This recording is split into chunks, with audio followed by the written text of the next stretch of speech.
Russian 23 vehicle assault fails in Donetsk kill zone.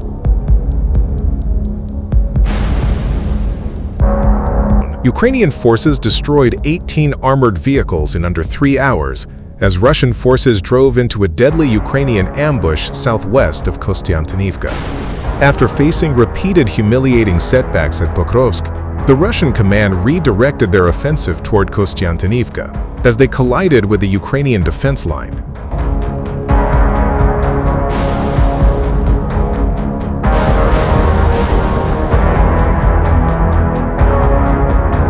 The Russians sent a massive assault group with dozens armored vehicles to break through, but were funneled into a devastating kill zone. The goal of Russian forces west of Kostiantynivka is to achieve a decisive penetration through Ukrainian defensive lines, creating opportunities to outflank and encircle both Pokrovsk and Kostiantynivka simultaneously. This would disrupt Ukrainian defenses across 2 crucial sectors, potentially destabilizing a massive portion of the front line.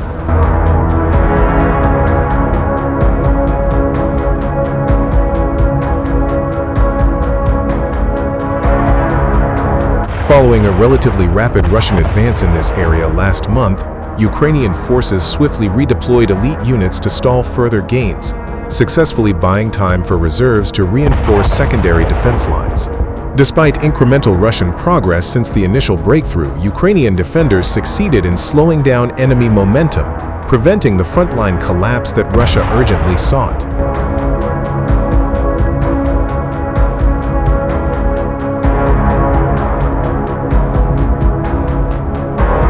Now, Russian forces find themselves confronting fortified Ukrainian positions to the southwest of Kostiantynivka, where they've been unable to advance further over the past 2 weeks.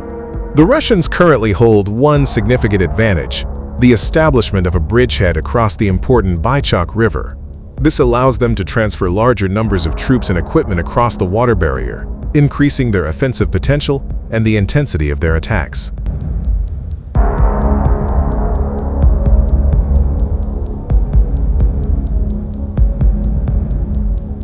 The geographic position of the bridgehead offers flexibility for attacks against Kostiantynivka or Pokrovsk. But given limited resources, Russian commanders seem focused primarily on pushing toward Kostiantynivka. This tactical choice also threatens the nearby Ukrainian defense lines near Toretsk, increasing the reward of any successful maneuver for the Russian.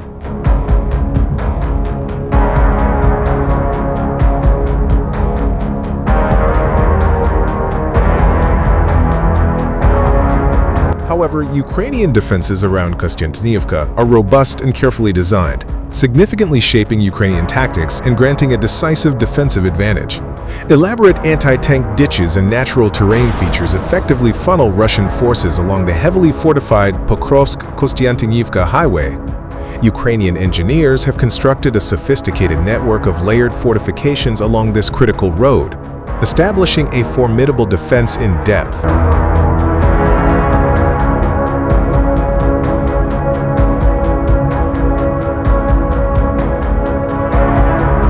Additionally, rows of dragon teeth along the highway serve as concrete barriers to halt Russian armored assaults, while hidden Ukrainian positions in the fortifications deliver devastating fire.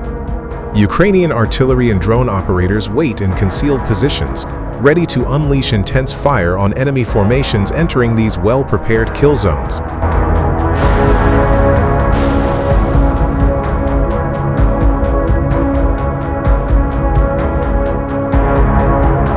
Faced with mounting difficulties and aware of the increasingly reinforced Ukrainian positions, the Russian command opted for a desperate gamble. They planned to launch one large-scale mechanized assault rather than their more typical smaller infiltration tactics they had been relying on recently.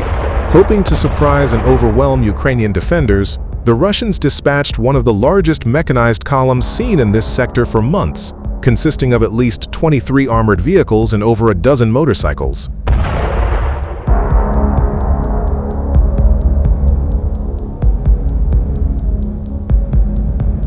However, the column drove directly into a carefully prepared Ukrainian kill zone along the fortified highway. To avoid running into mines on the road itself, the Russians drove beside it, but the Ukrainian minefields extended into the fields, destroying several of their vehicles. The battle was brutal and chaotic, lasting over 3 hours as Ukrainians obliterated this massive Russian assault part by part.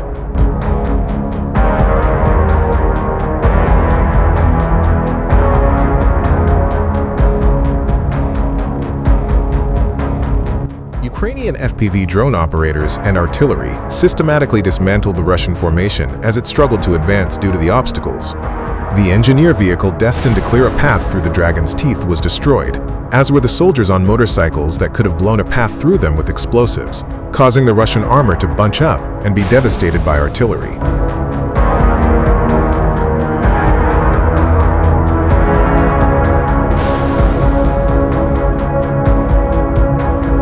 Of the approximately 25 armored vehicles engaged, 18 were decisively destroyed.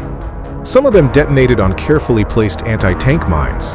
Others, attempting to escape Ukrainian fire, panicked and drove directly into anti-tank ditches, becoming stationary targets swiftly finished off by Ukrainian drones.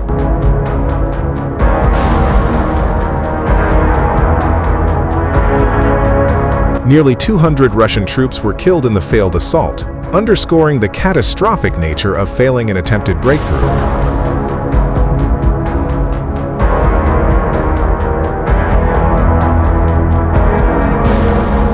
While Russian forces initially achieved limited success southwest of Kostiantynivka, the newly improved and manned Ukrainian defensive setup decisively halted the recent ambitious mechanized assault.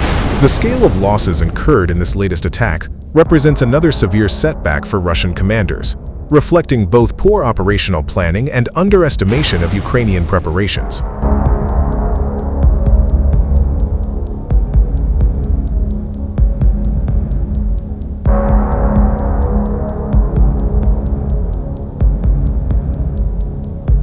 Nevertheless, previous patterns suggest that Russians will regroup and return, refusing to abandon their objective. Ukrainian commanders expect that Russia is already mobilizing additional units and equipment, preparing another offensive effort against the long-coveted Kostiantynivka sector.